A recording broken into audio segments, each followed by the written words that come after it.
call the meeting to order for the Parks and Rec Commission for March 8th of 2023. May I have a roll call, please?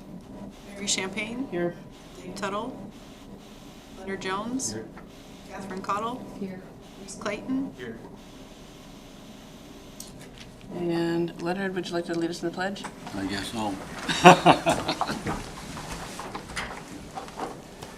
I pledge allegiance to the flag of the United States of America and to the republic for which it stands, one nation, under God, indivisible, with liberty and justice for all.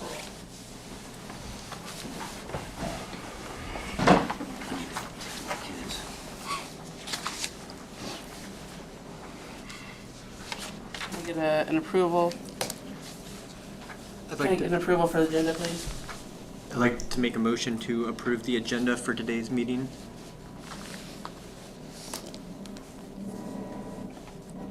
I'll second that. Thank Ready you. to come on, yep.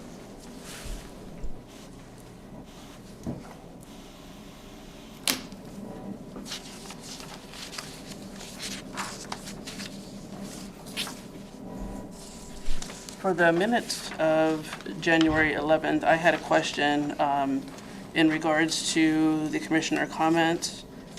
And there was a spot, Mr. Clayton, where he had, commented that Ollie North is taking over Friends of Westella Parks and Rec.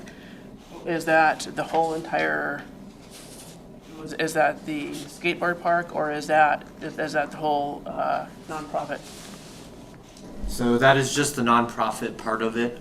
The skate park was a project that the Friends of Wasilla Park had kind of taken on, so they'll be taking that over project-wise as well, but they're taking over the management of the actual nonprofit organization, if that makes sense. Okay, thank you.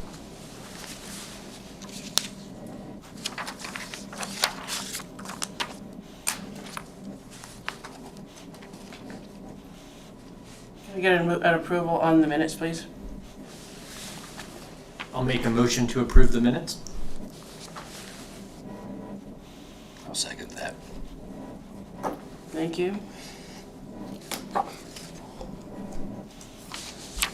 Staff reports, please.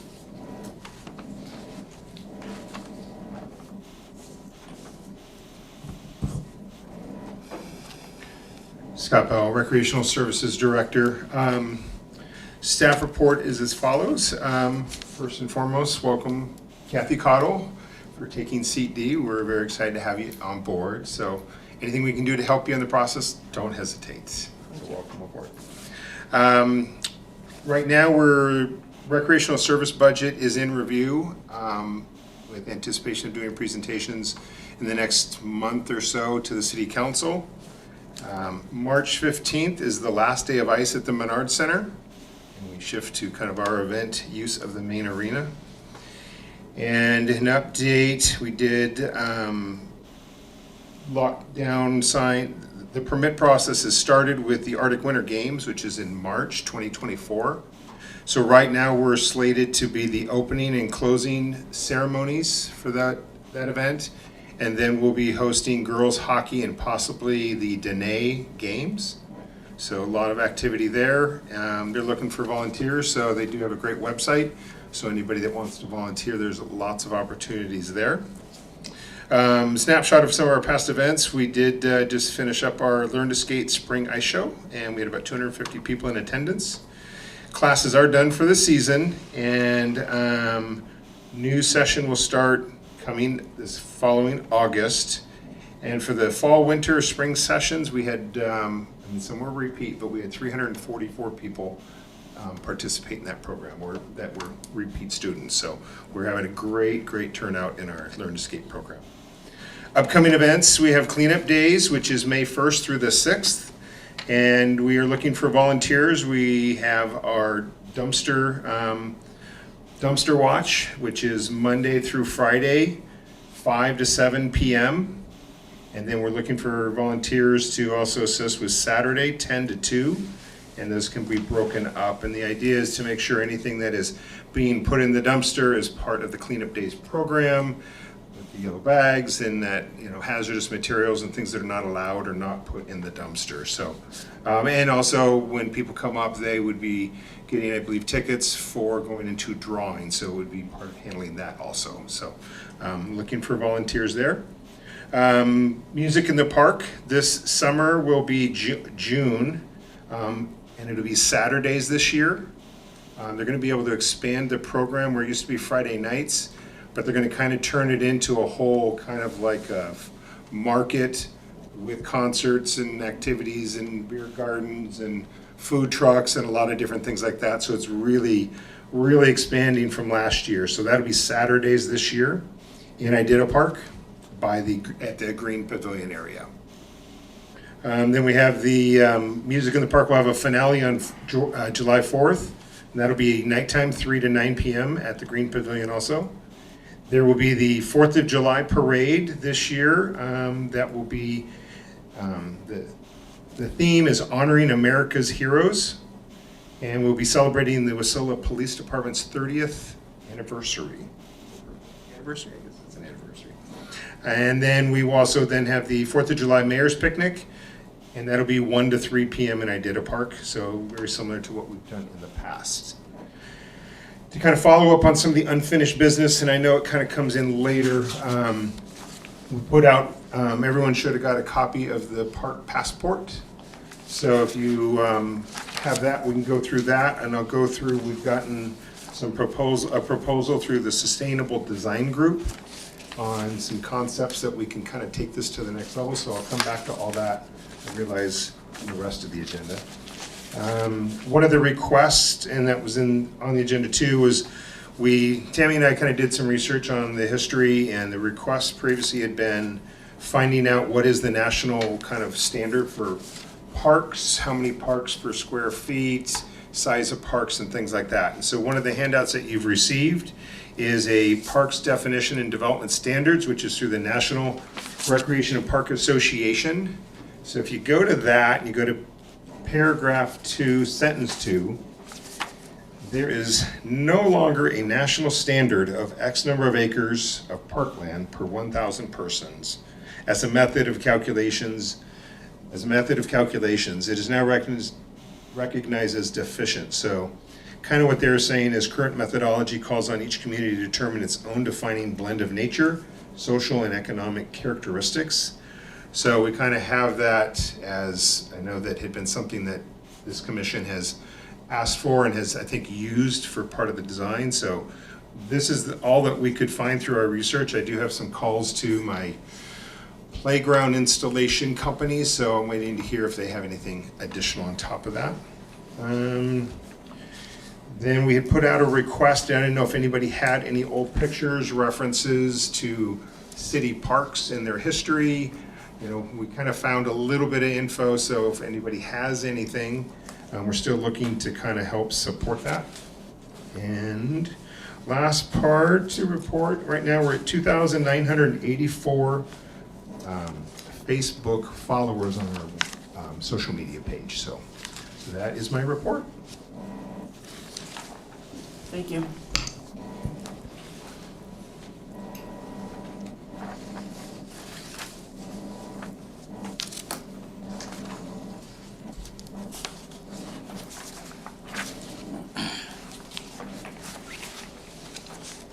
Hello, I'm Jesse Griffiths. I'm the Parks and Property Supervisor. I'm just bringing you up to date on some of the projects and stuff that we're working on right now. The Bow Range parking lot, we'll be starting that next week. We're bringing some down to get a trail back into there so we can go to work and start moving some of the trees that are in the future parking lot position. The Bow Range is on hold until weather permits. So once the snow melts and hopefully the ground hardens up enough we can get equipment back in there, we'll get back on that. The Arbor Day 2023 seedlings, I have tentatively set from them that it should be here by May 20th this year. And then we are looking at about 100 white spruce and 100 of the lodge pole pine.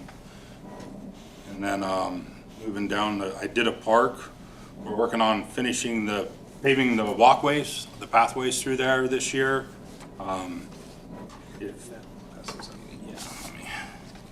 maps for you on that if you'd like to see that. Thank you, sir.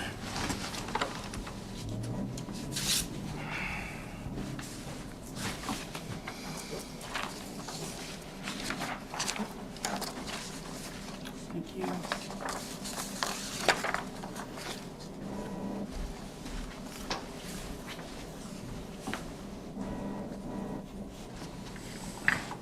Trying to get you where the first picture is. That's behind the I did a bathroom. And then it goes up towards the lake. An area that we haven't had done yet. And then it also will go down by the sled hill and back around and complete the loop. And we're hoping that's gonna be next Monday at 6 at council. They'll be passing that money in order for that to go forward. So if anybody feels like they could show up there and help push that through, I would love to see you there. And then I'll move on to Newcomb Park. We have, I was talking to Robert earlier this week, which is our Public Works Deputy Director, and we were talking about the new bathroom that really desperately needs to be there. The one that there's pretty inadequate and small. And this would be an upgrade, bring 3 stalls to the women's side and 2 stalls to the men's side, because when it's summertime, that place really, that's probably our most full park when it's hot, and there's just not enough to keep everybody taken care of there. So we're looking to try to find some money for that. I know he's working on some grants and different things to try to help fund that project as well. And then I'll move to, Skate on the Lake has been canceled for this year, and I know everybody's kind of wondering when the lights get pulled out of the lake. It's basically weather dependent. We definitely want to be off the ice before it breaks through, so when it warms up enough, and we'll go out and test the ice, and once the pole starts swaying, it's kind of, that's about the time they need to start coming out of the ground, out of the ice there. And then the other thing, I did have a couple questions. I've heard of the skate park and I did a park, and there's been a lot of talk about money and funding to make that grow and everything. I'm not familiar with that, so if at some point, even if away from here, you guys would bring me up to speed. I've heard there's funding for it, and I was talking with Robert as well over that, and he was like, well, what are they needing? What do we need to do to help you guys keep moving that project forward to where it's actually becoming something, and we can start, building that and doing whatever needs to be done there. I'm not sure what the funding is there. I've heard different numbers all over the place, so if somebody has information on that, I'd love to hear that and see if we could move forward on it. I can definitely give you a little bit more information later. Perfect. And that's kind of the summary of where we are for right now, and then I'll bring you up to speed here in 2 months. Thank you, Mr. Griffiths. No problem, thank you. And now we're up to public comments. I'm just watching.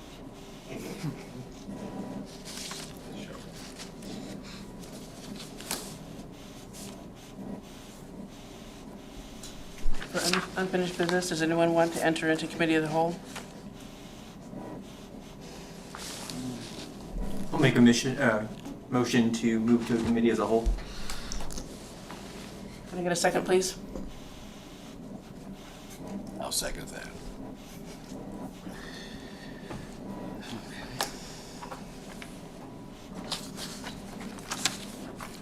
So, I'm not sure if this is the format that we're keeping, but it does give room for a lot more explanations and interest to be added. So on the park passport, I just wanted to say it's really awesome to see this project get a fantastic initiative in our community.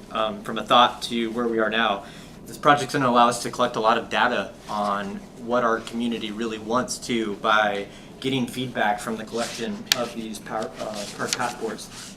I have noticed though, currently when I look at the park passport, we do need to update some of the photos. They're small, just things that we can do that, again, better information of the maps on there. I also think that it's really important that we tell people what each park has amenity-wise. While I was looking through it, one thing I noticed is it's hard to find like what each park's highlights are. So I think that's really important that we highlight the amenities of each park, especially because each one does have a different life. They all have kind of different amenities to each one.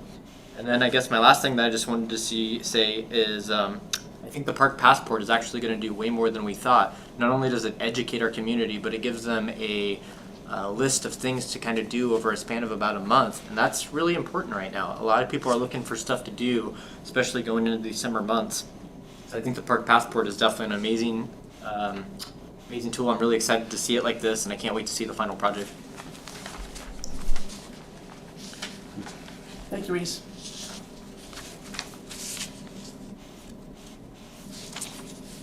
Mary, if I can kind of give you a little update and some possibilities, if you're okay with that.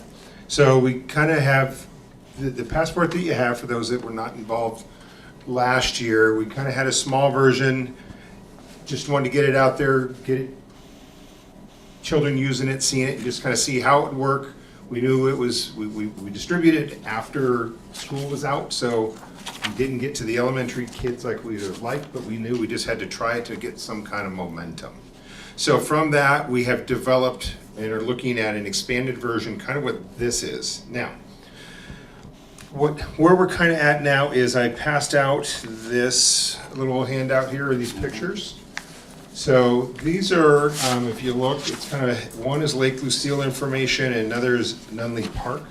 And what this came from is the Sustainable Design Group, and they were involved with Public Works in the Lake Lucille watershed. It was a project. These are two items pulled out of it that this group was able to find more information about some of our parks than we knew. And so what this kind of goes through a little bit, as we've talked about, having, what birds, what trees, what bushes, what can you find nature-wise in the park, separate from even just the amenities. So this is kind of an example of some possibilities. So Tammy and I met with them to kind of talk about, hey, how can you take this and maybe develop a version of this that kind of really takes it to a whole nother level? Because Tammy did an amazing job. This is homemade, and she's, used part of this to implement into here, and that's kind of why we're kind of in between of how far do we go, size of pictures, things like that. So in meeting with this group, what we kind of came from the discussion was that they could do a version of what they've done here, but incorporating the other version of the parks that we've been talking about, some of the amenities, history, and things like that. And they, with the amount of time that we have, their proposal is $5,000 to develop this that would concentrate on 4 big parks, so that we can create a better product in the short term, use it as our kind of our template to move forward and really kind of take this to a whole nother level. And at the same time, Tammy and I have kind of just learned is that what we would do from this also is develop park history on the webpage, so people could get it there instead of it just being all concentrated in the passport. So we're kind of looking at this of, this is better than last year. We can do a few things to fine tune it. We have the ability to get this, with this group, more things kind of kicked up to another level and potentially printed in hand with kind of our before May 1 deadline.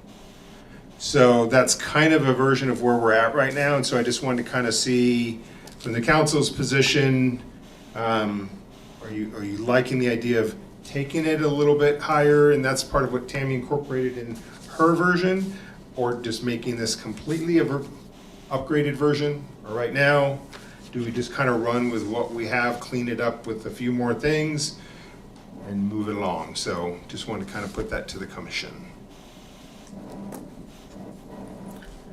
I think a large portion of it would depend on what is in the budget and what could be in the budget for that.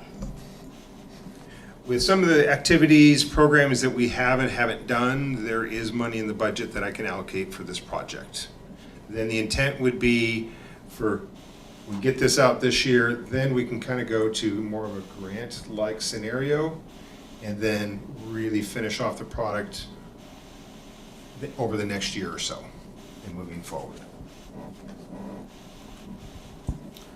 Sounds good, thank you.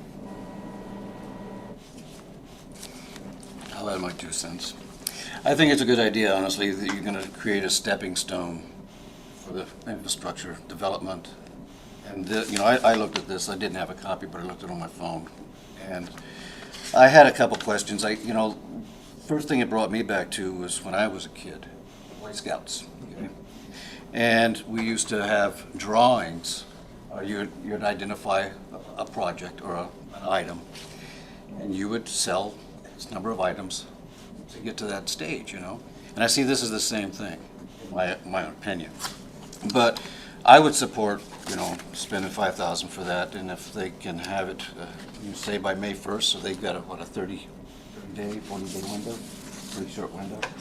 Yeah, they're prepared to move pretty quick, and I think part of it is because they have some foundational work Correct. that they can draw off of and just implement whatever information, they kind of already have one of the big parks, so.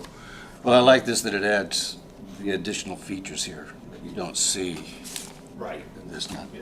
It's good, but And part of kind of the design that Tammy and I, when we worked on this, we pulled a lot from like junior park ranger kind of concept, national park stuff, and just how do we get, again, the elementary kids, and as we've had, the commission talked of, how do we get the kids to be good stewards of the park at the same time? Not just go so that they know what they have, but hey, when you're in there, hey, this is, put some trash or throw away some trash and notice this, and hey, here's a way you can report a problem to Public Works so that we can have that thing fixed and stuff like that. So it's kind of that, where we came from.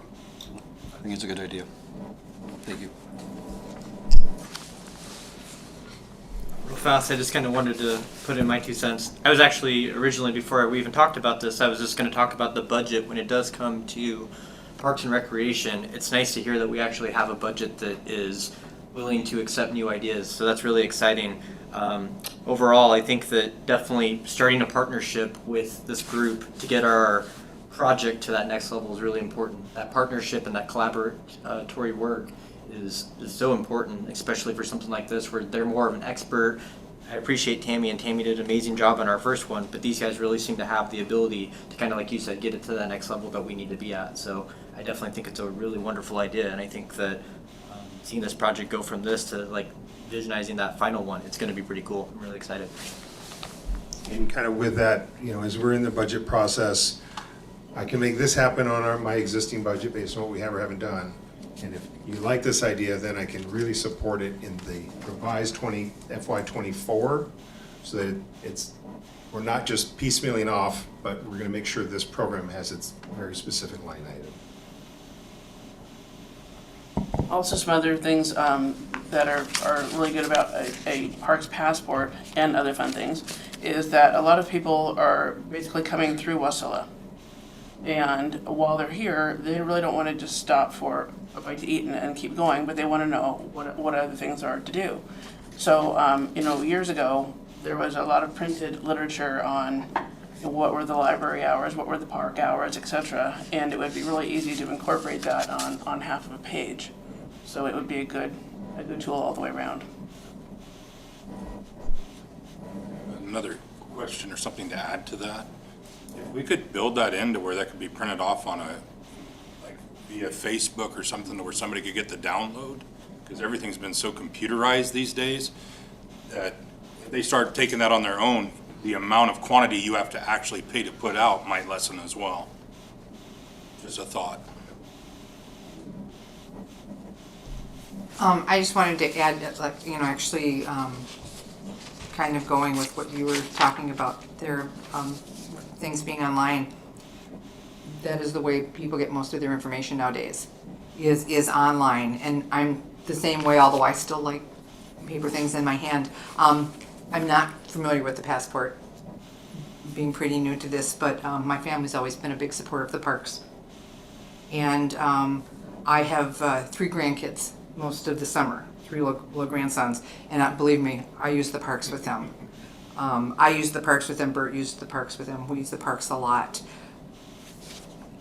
There's one thing I really like about this, and it's the fact that it's really colorful, and it's something I know my grandsons will look at it and go, "Oh, Grandma, let's go do this one." I think wanting to teach the public about the parks, and especially teaching the kids about our parks, and for them to grow up being good stewards of the parks, something like this really catches their eye. And I think being able to incorporate that, plus more information in a new format, I think is really great. But yeah, anything online, I mean, how many parents, grandparents walk around with this? Most of the time it's, check this on their phone and check that on their phone and on social media. And I think now that's just such a big part of it that's really worth investing in.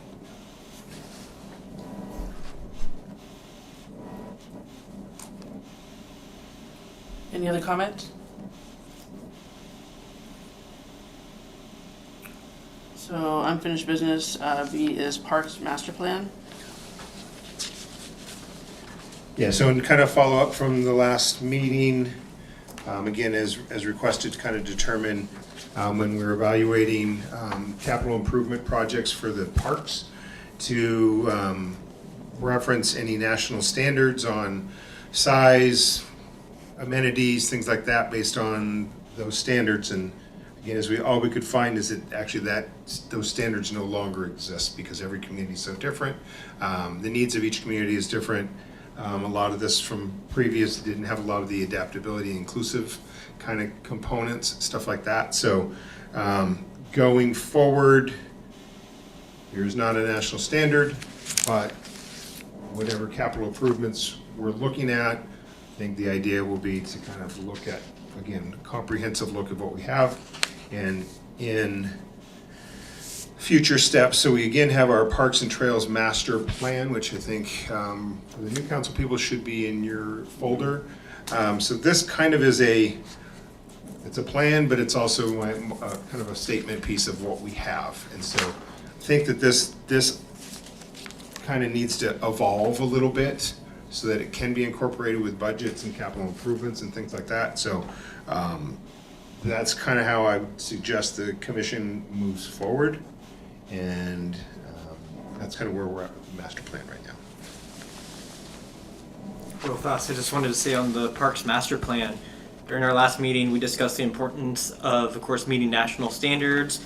It's really important that we comply with national codes and all that greatness. But one thing that I've identified that's really making it hard to properly plan these documents is the fact that we don't really have proper documentation of each park currently. To address that, I think that each major park should have a master plan specifically tailored to that park, versus right now all of our parks are kind of under one master plan. To begin this process, I think we need to have a better understanding of the demands of each park. For example, I have a good understanding of the demands of Iditarod Park, but I have absolutely no idea what Carter Park might need. Our current thoughts are to ask park staff to provide us with a list of recommended improvements of each park. Once we receive this list, we can review it and vote on it and gather some local feedback to ensure that the master plan is clear and precise. Our goal is to modernize the master plan for all of our parks and to provide the best possible experience at each one. In general, the park planning process is critical, and I think that it's really important that we kind of step it back and look at the whole process, not only our current parks, but even possibly future parks. We really need to plan a template of how that's going to be done in the future as well.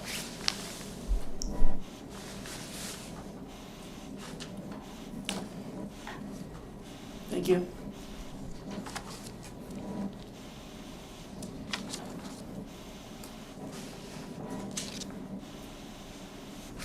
So I know some time ago there was an actual list of which parks we have in the city and what amenities they have, but I'm not sure if anything ever was broken down into acreage and what is required, etc. But I think that's just something that each one of us at some point when we want to take on a park at a time, to just go through and see what is there, what we think should change, or what for safety reasons might need changed, and then address it. But each park has its own its own history for sure and its own flavor. So from the one-size-fits-all of Idea Park to the tot lots. I think that's the biggest challenge I see is we're definitely gonna have to kind of make a plan that covers all the parks, but also helps each park the best that we can for what they got going on. Thank you.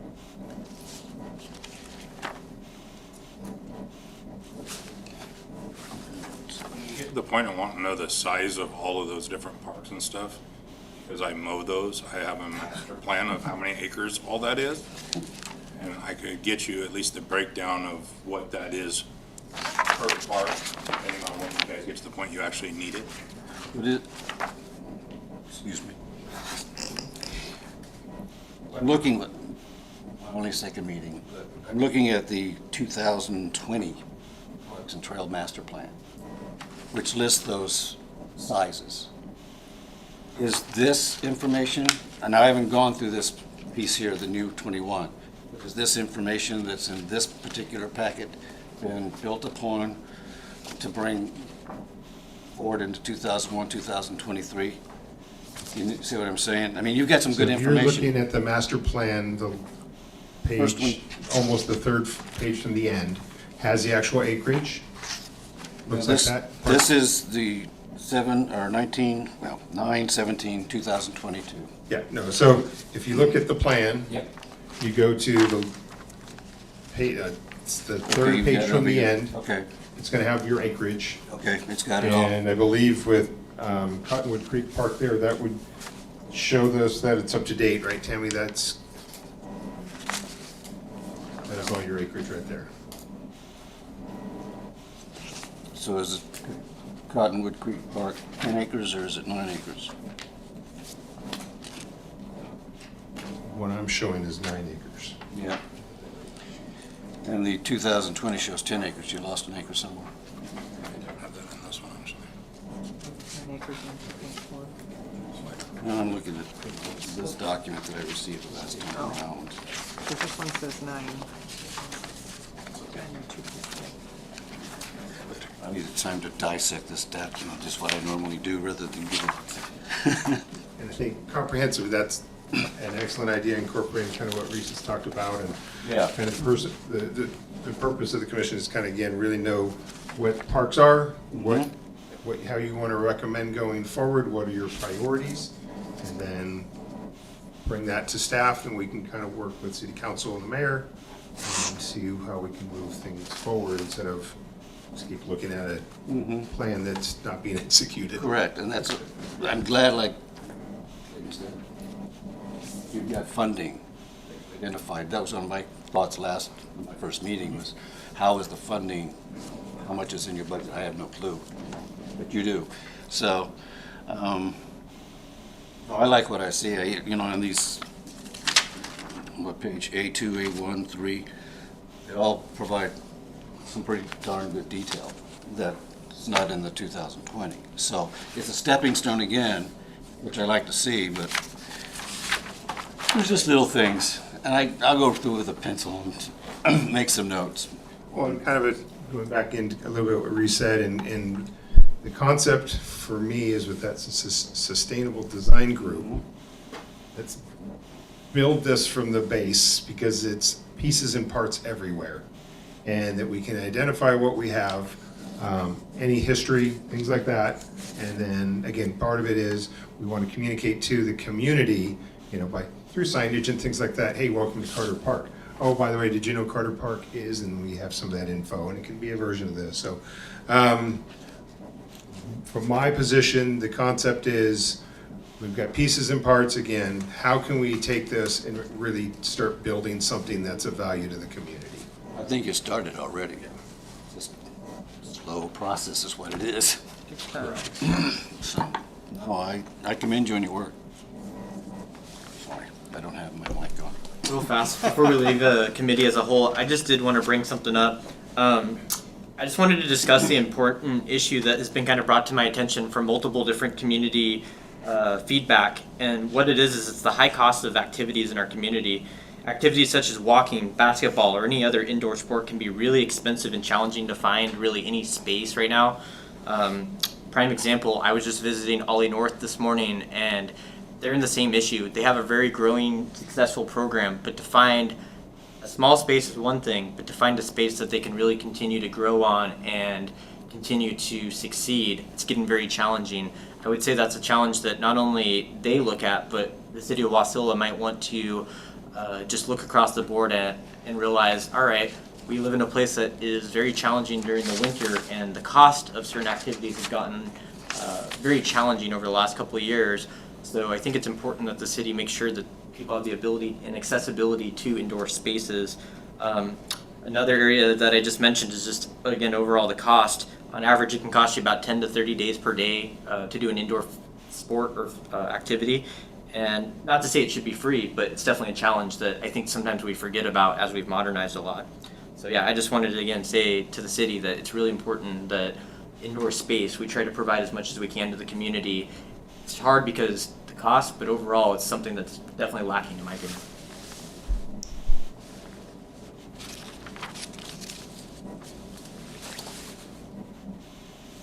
Any other comments while we're in committee of the whole? Can I have someone exit, please? I'd like to make a motion to leave as a committee as a whole. Second. Motion. Thank you. Now we're on to new business.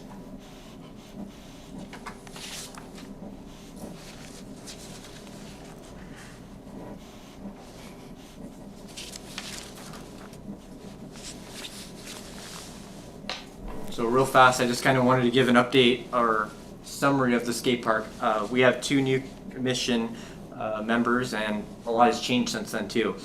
So when I actually joined the Parks and Rec, I came to this committee basically saying, all right, been an active user of our skate park for a long time. I hosted an event there that had a large amount of youth turnout, and I basically came to the committee with the question of, hey, how do we improve the skate park? The skate park got put in 2001, and it was kind of a dual joint motion of putting in the dirt track and the cement park at that time. And the biggest challenge that we've ran into, just like I was talking about, ironically, about indoor space, is outdoor space. As we have more people that have used the cement park and shared user bases with rollerblades and scooters and bikes, we've just ran into a lot of space issues that we've kind of came to. So during that time, I started the Friends of Wasilla Park and Recreation, which is a nonprofit organization, and the goal of that organization was to figure out what exactly the youth in our community how we can meet the needs of them. And so what we did is we had meetings where we got together, had a bunch of youth show up and kind of give us feedback based on some designs that we got from a skate park design company.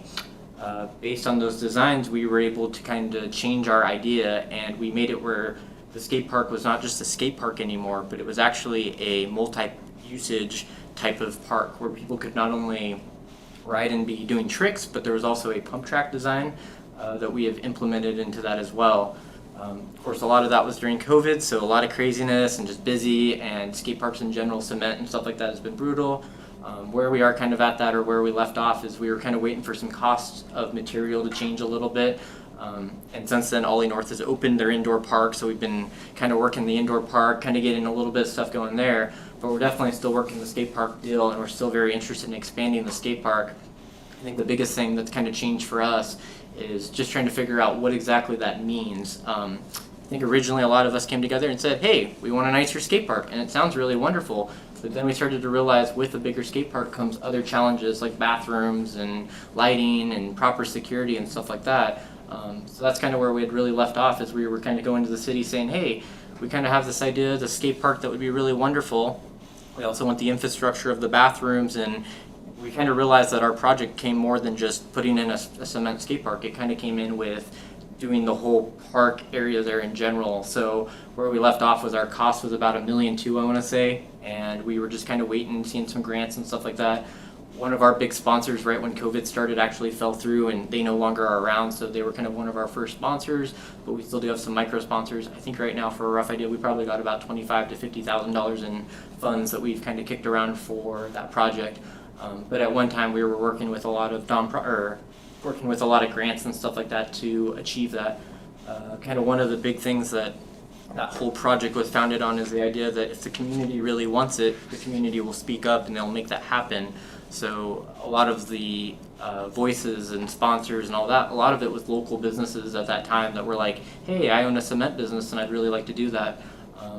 So I guess, yeah, to leave off, we're still definitely very interested. It was just during COVID, it really kind of got crazy. And then Ollie North has really done, I again can't rave enough about how much wonderful work they did.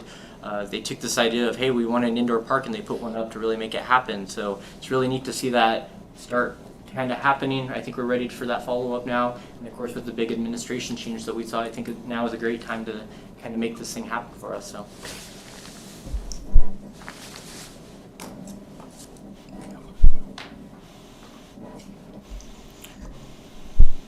Thank you for the update.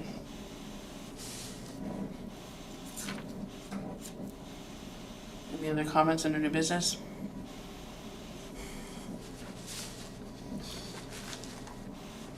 Audience comments? If you don't mind, Scott. I didn't ask you, but.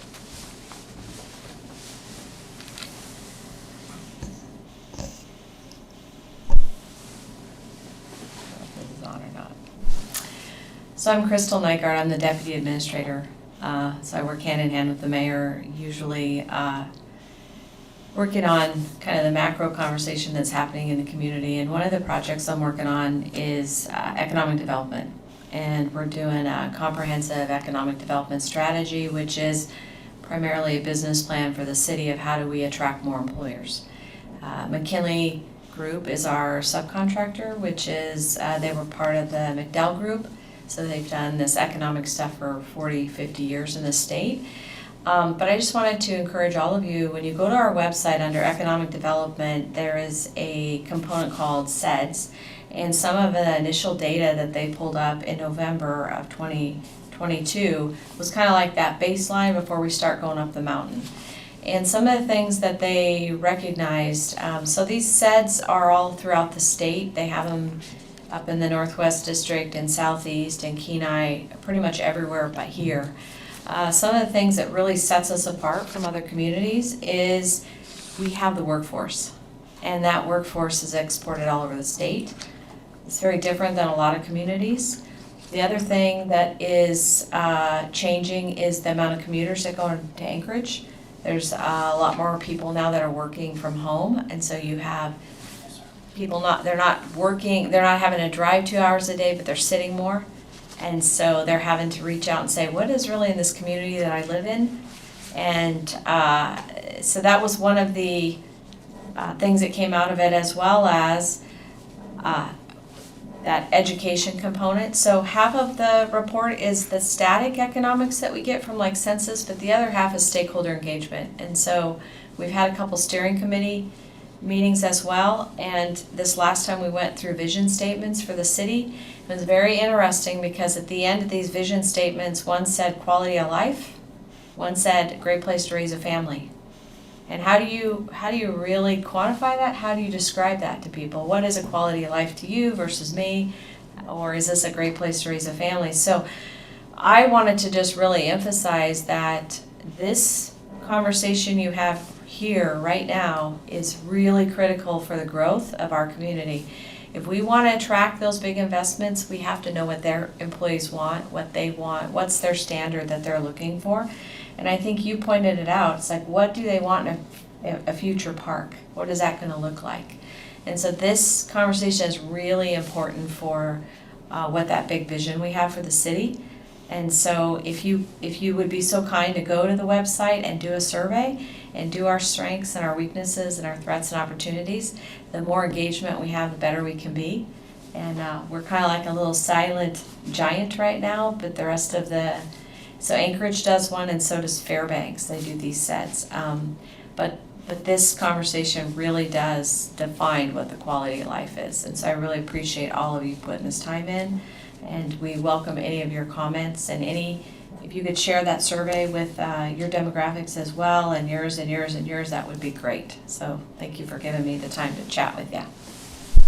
Thank you.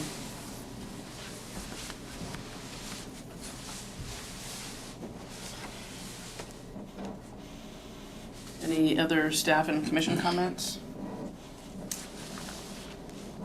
So I just want to say, I was born and raised in our community, and I've seen it just for 30 plus years of amazingness. Again, going back to the skate park and kind of, again, just what it really means to me. When I first thought of it, I kind of was at a crossroads. I owned a house in our community, loved it, owned a business in my community. But it kind of went to that same question of, why do I want to live here? You know, I traveled out of state, and the convenience of living somewhere where I can drive 6 hours to another destination, hotspot, I mean, amazing, absolutely awesome. But ironically, I found myself always coming back to Alaska. And the reason I think I really enjoy it here is the mixture. You get the ability to go outside and have an amazing outside ability. You have the privacy. You have the ability to get modern day conveniences very easily, but not too much. You know, we're not like San Francisco where they're delivering them to my door, unless you really want to, of course. But I think overall Wasilla is kind of really modernized, and it's really changed a lot. I mean, I can only say my 2 cents of that. But with that being said, I think we're really kind of at that pinnacle again. And I've said this before. We really have to think of our community. Why does someone want to raise a family here? I'm 27, and why do I want to have kids here? I can tell you that my quality of life here has definitely been amazing my whole life, and I think that's why I want to raise kids here. It's the fact that I can have the privacy of going to Lake Lucille, seeing an amazing lake. I can go walk our beautiful bike paths, you know, even seeing these paved trails. By having more trails, I see the seniors every morning walking down from Primrose, walking around Iditarod Park. It's really, really cool to see that, and it really kind of, for me, makes me really enjoy my community. It's the reason I kind of continue to invest in my community. It's the fact that by seeing a senior have fun, by seeing myself have fun in the community, that's what it's all about, and that's kind of what, in my opinion, is going to keep Wasilla keeping ahead of its competition in terms of cities and all of that fun stuff.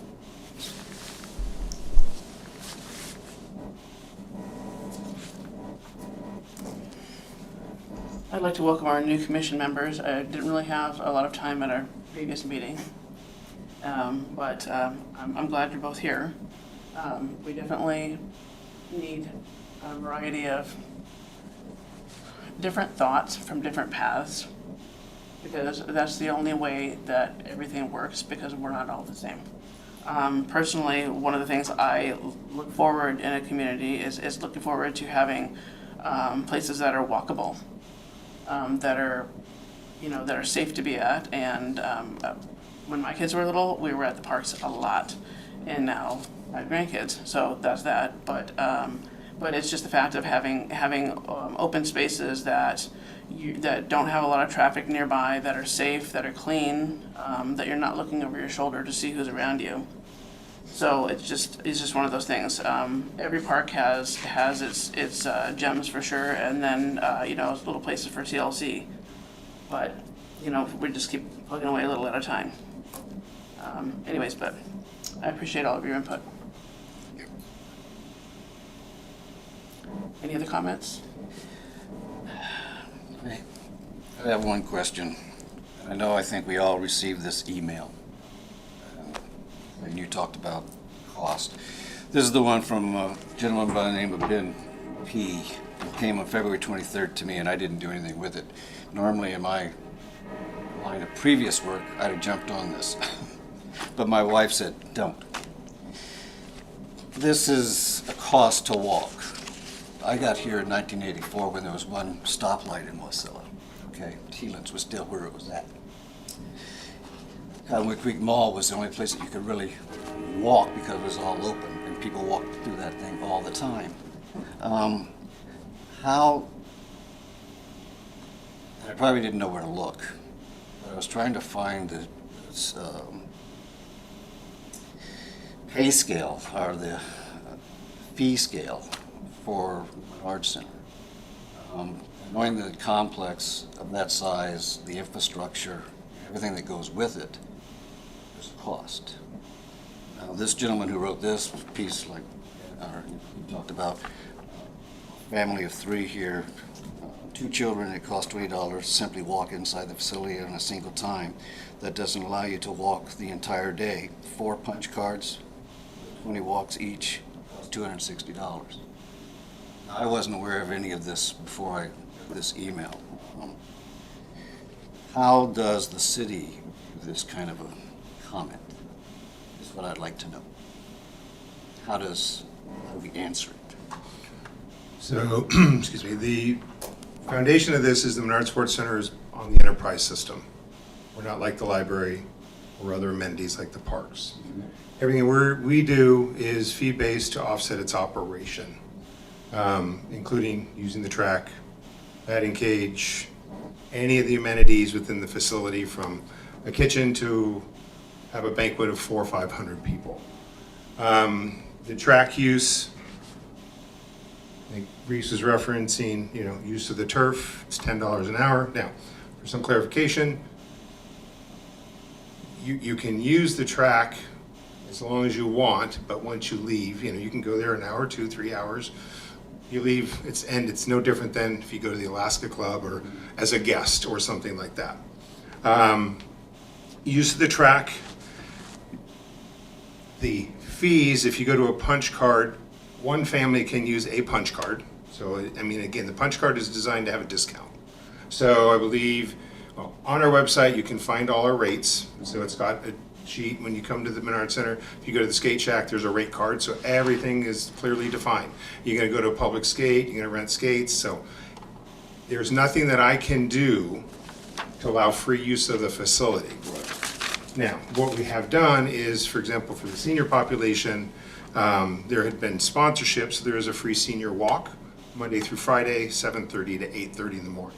So that's kind of a designated free, but it's because it has been sponsored by groups to offset that cost and have that. So,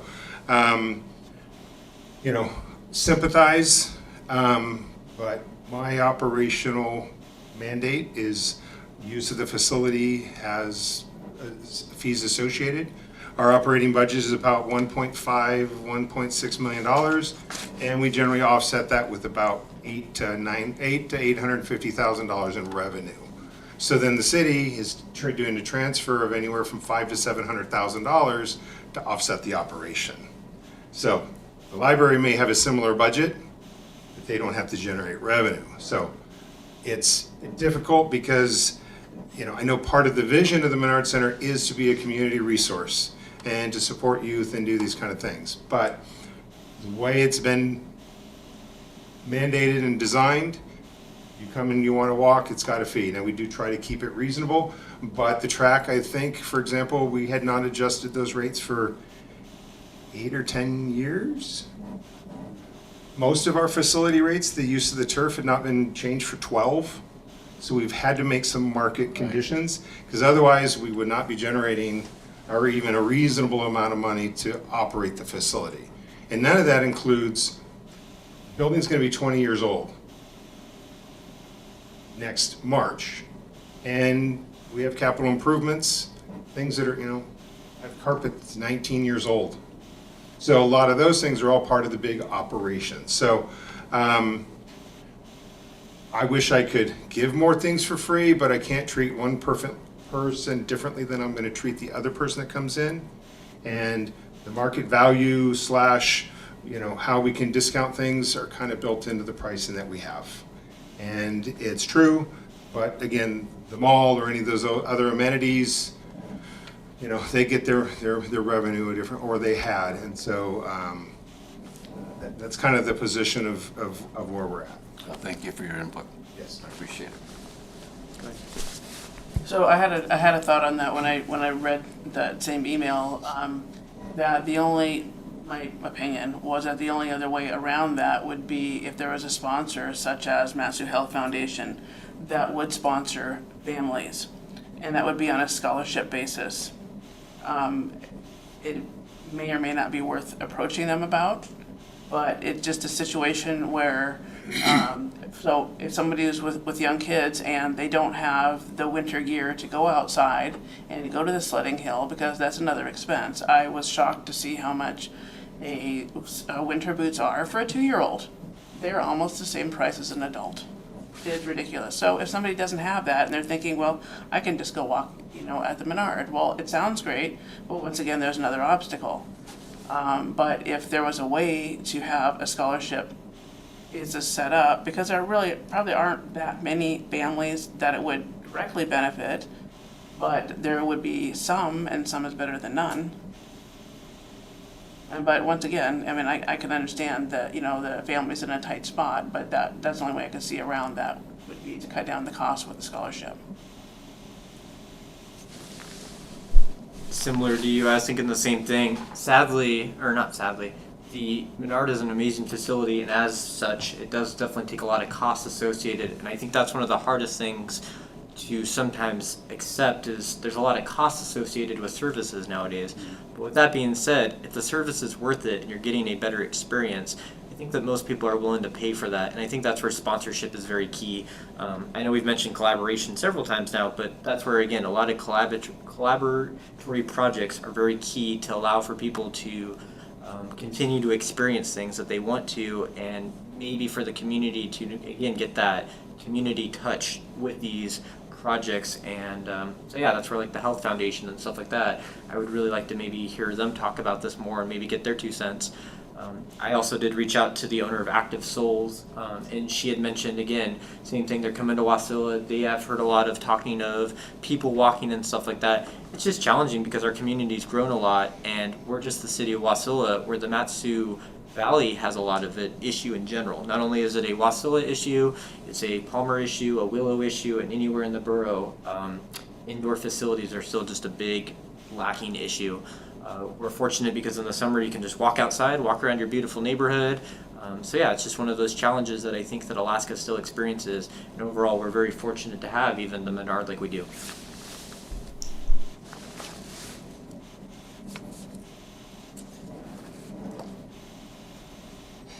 Any last comments? Okay, our next meeting is for the Parks and Rec will be May 10th at 6 p.m. Thank you.